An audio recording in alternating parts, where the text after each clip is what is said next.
دوستو، دنیا بھر کے امیر لوگوں کی جب بھی فہرست بنائی جائے گی تو یہ فہرست عربی شیخوں کے ذکر کے بغیر ادھوری رہے گی۔ دنیا میں بہت سے ارب کھرب پتی افراد موجود ہیں، مگر جس فراغ دلی کے ساتھ عرب لوگ پیسہ خرچ کرتے ہیں، اس طرح خرچ کرنے کی ہمت نہ تو بل گیٹس کر سکا ہے اور نہ ہی کوئی اور۔ مگر کیا آپ جانتے ہیں یا آپ نے کبھی سوچا ہے کہ دنیا کا ارب پتی شیخ کون ہے؟ تو ملیے ولید بن طلال سے، جو کہ اس وقت نہ صرف عرب دنیا کے بلکہ ساری دنیا کے امیر مسلمانوں میں سے سب سے امیر ترین مسلمان ہیں۔ ان کے دوستوں میں بل گیٹس اور مائیکل جیکسن جیسی ہستیاں بھی شامل ہیں۔ ولید بن طلال شاہی خاندان ہاؤس آف سعود کے ممبر بھی ہیں۔ انہیں یہ اعزاز بھی جاتا ہے کہ یہ کنگڈم ہولڈنگ کمپنی کے مالک ہیں، جو کہ دنیا کی ٹاپ کمپنیوں کو اپنی ملکیت میں رکھتی ہیں۔ آج کی اس ویڈیو میں ہم آپ کو دنیا کے امیر ترین مسلمان اور عرب دنیا کے سب سے بڑے بزنس مین ولید بن طلال کے کچھ زبردست حقائق بتانے جا رہے ہیں۔ اگر آپ کو ہماری یہ فیکٹ سے بھرپور ویڈیوز پسند آ رہی ہیں تو لائک اور سبسکرائب کا بٹن دبا کے ہماری حوصلہ افزائی ضرور کریں اور ساتھ ہی بیل آئیکن کے بٹن کو بھی پریس کر دیں تاکہ فیکٹ سے بھرپور کوئی بھی ویڈیو کا نوٹیفیکیشن آپ کو سب سے پہلے مل سکے۔ فیکٹ نمبر 1، ولید بن طلال کے نام سے مشہور اس بزنس مین کا پورا نام الولید بن طلال السعود ہے۔ ولید بن طلال 7 مارچ 1955 کو سعودی شاہی خاندان میں پیدا ہوئے۔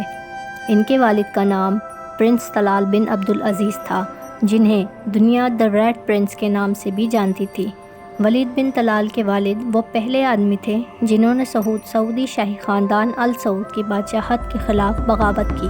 وہ سعودی میں جمہوری اور آئینی حکومت لانے کے حق میں تھے، جہاں ساری طاقت عوامی نمائندوں کے پاس ہو، نہ کہ کسی شاہی خاندان کے پاس۔ فیکٹ نمبر 2، پرنس الولید 7 سال کے تھے جب ان کے والدین کی طلاق ہو گئی، جس کے بعد یہ اپنی والدہ مونا السول کے ساتھ لبنان چلے گئے۔ ان کی والدہ لبنان کے پہلے وزیر اعظم رید السول کی بیٹی تھیں۔ اس وجہ سے انہیں لبنان میں پورے سرکاری پروٹوکول کے ساتھ خوش آمدید کہا گیا۔ انہوں نے اپنی تعلیم کا آغاز لبنان کے شہر بیروت سے کیا۔ کچھ عرصے کے لیے اپنے والد کے پاس گئے، سعودیہ میں رہے اور وہاں کنگ عبدالعزیز ملٹری اکیڈمی میں زیر تعلیم رہے۔ 1974 میں واپس اپنی والدہ کے پاس لبنان گئے اور باقی کی تعلیم انہوں نے وہیں حاصل کی۔ فیکٹ نمبر 3، 1974 سے 1985 کا دور سعودیہ کی تاریخ میں آئل بوم کے نام سے یاد کیا جاتا ہے۔ یہ وہ وقت تھا جب سعودیہ کی زمین پیٹرول کی دولت سے مالا مال ہونا شروع ہو گئی تھی۔ 1980 میں الولید نے اپنے بزنس کا آغاز کیا۔ $30,000 سے کنگڈم اسٹیبلشمنٹ نامی کمپنی کی بنیاد رکھی۔ نمبر 4، پرنس الولید کا گھر 2.5 لاکھ اسکوائر فٹ پر بنا ہوا ہے۔ کنگڈم پیلس، جو سعودی عرب کے شہر ریاض میں واقع ہے۔ نمبر 5، ولید بن طلال کے محل کو بنانے کے لیے $130 ملین کی لاگت آئی اور اس محل میں 317 کمرے شامل ہیں۔ 250 سے زائد ٹی وی لگے ہوئے ہیں اور دنیا کے ماہر شیفز کی ایک ٹیم بھی موجود رہتی ہے، جو کسی بھی وقت ضرورت پڑنے پر 2500 سے زائد افراد کا کھانا تیار کر سکتی ہے۔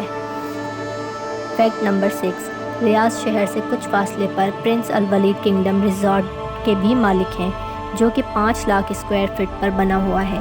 یہ ایک شاہانہ ریزارٹ ہے جس میں 3 مختلف جھیلیں بھی آتی ہیں۔ فیکٹ نمبر 7، ولید بن طلال بے شک شاہی خاندان کے شہزادے تھے، مگر ہمیشہ سے انہیں خود کام کر کے پیسہ کمانے کا شوق تھا، جس وجہ سے انہیں عرب دنیا کے وارن بفیٹ بھی کہا جاتا ہے۔